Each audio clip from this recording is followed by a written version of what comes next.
Okay guys, mabuhay! Maligayang pagbalik sa aking channel. It's Kim Chu's birthday, April 19 of course.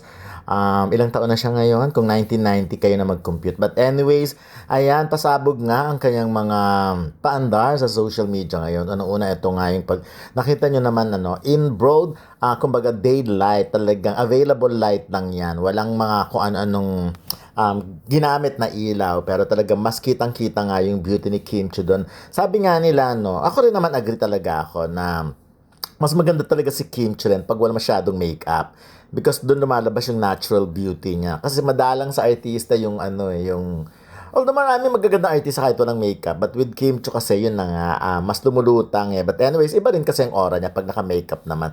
Anyways, ayan katulad niya, no. Tapos parang nakakatuwa nga sila, natutuwa nga sila dito sa video na ito because kahit nasa init ng araw ka, pwede kang magpaganda, no? At same lip tint lang, yung mga ganyan lang ang nilalagay. But anyways, ayan, it's Kim Chiu's birthday, so magbabasa tayo ng mga birthday messages kay Kim Chiu. Siyempre, since na-announce niya na nga, meron siyang birthday prod sa Monday sa It's Showtime. So, abangan na lang kung anong birthday, kung anong yon, kung anong production number yon. But anyways, ang wish lang naman talaga ng maraming Kim Paulandia ay makita rin si Paolo Avellino sa birthday prod na yon. And then at the same time, di ba, aalis na rin kasi sila.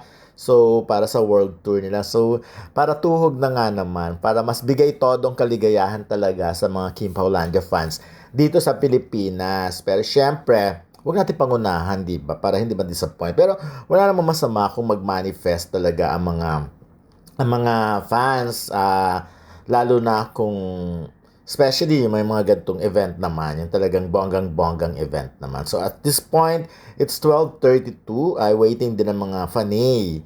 Kung ano ba, kung meron na bang paandar si Paolo Avellino. Pero si Paolo kasi never siya yung, alam mo yung yung show off lang, yung para just to make a kwento, just to make a chismis, just to be on the spotlight, gagawa ng gano'ng eksena. Malayo yan sa mga ex ni Kim Chiu dati, di ba? Kasi nga, din dati, kita nyo naman, before palang mag-12, talagang nasa bahay na, kung anik-anik na yung mga planong gawin. Yung mga ganon. But anyways, ayun na, nakakatuwa lang, no? Kasi talagang involved ang mga fans. Ang Kim Paulandia sa birthday ni Kim Chiu, talagang lahat na yata ng birthday messages na naisip ng ibigay ay ibibigay nila para sa para sa idol nila kay Kim nga. So, the usual lang naman, happy birthday Kimi from Kim Pao Greenheart Unity. So, pretty with or without makeup. Ayan, mga gwapa-gwapa talaga. Wow, with or without makeup talaga, how to be you, Kimi. So, happiest birthday to you, to our Chinita Princess. Stay pretty and genuine. Yun, kakamiss mag-beach, Kimi. So, pala-palas lang naman yung mga message. But of course, alam naman natin kung ano mga message talaga ang deep in their hearts mula sa kaibuturan ng puso ng Kim Paulandia. Alam naman natin kung ano ang hinihiling talaga ng mga puso ng Kim Paulandia. Yun ay matupad talaga. Actually, of course, wish to ng nakararami. Yun na, ang magkatuluyan talaga. At alam mo, dami-daming chika, no? Pag binasa mo, may mga blind item nga na parang tumutukoy kay Kim Chiu and Paolo Avellino na finally, hard launch na ng aktor, si actress, yung mga ganyan. At siguro kung hindi man dito sa Pilipinas, ang hard launch, baka nga sa world tour nila, diba? So, anyways, kaya lang, ako kasi ang inaasam ko talaga ay yung sit-down interview with Chris Aquino. Feeling ko parang yun ang mas appropriate, yung mas siya, mas tamang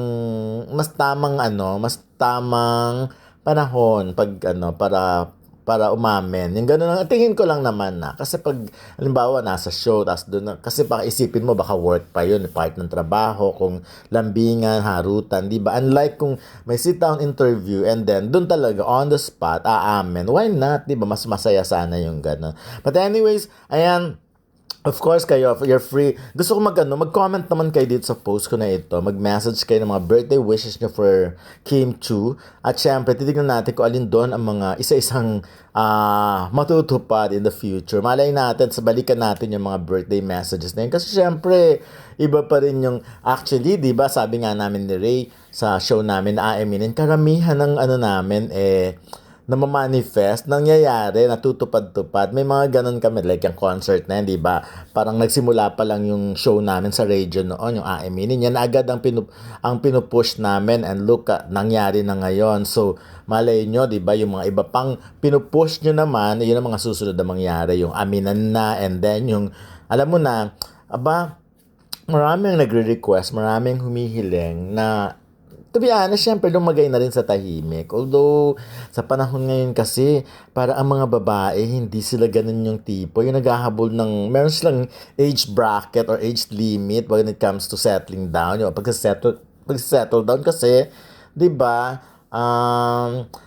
sila kasi ngayon, parang sa sobrang women empowerment, parang ang dami nilang gustong gawin, ang dami nilang gustong tulungan to the point na hindi nila masyado nasa-set aside nila yung mga ganon. So, like for example, yung paglagay sa tahimik. Pero ako, I just hope din kasi syempre iba pa rin yung nakita mo yung idol mo na okay yung may career, syempre, yung hindi siya mawawala sa showbiz. Pero okay din, yung pagdating sa personal life niya, ay makita mong she's very happy. Dapat ganon. I'm sure, and ako naman, nakikita ko yung mga fans, yung Kim Paulanchi, ganun din naman ang thinking nila. Request nga nila, sabi nila na sana this year, mamin na, or isa katuparan yung mga wish nila. And the next year, sana makita na rin yung mga planning. Like, halimbawa, gusto nga nila yung mag-asawa na, maging magpakasal na, yung mga ganon. At yun nga, again, mag-post lang kayo ng mga birthday messages nyo,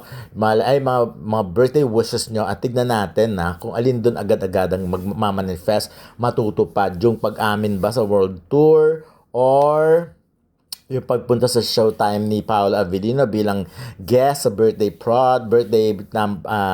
celebration ni Kim, or kung ano pa man. Okay, yun na muna for na. Maraming salamat. Basta, happy birthday, Kim Chu. Maraming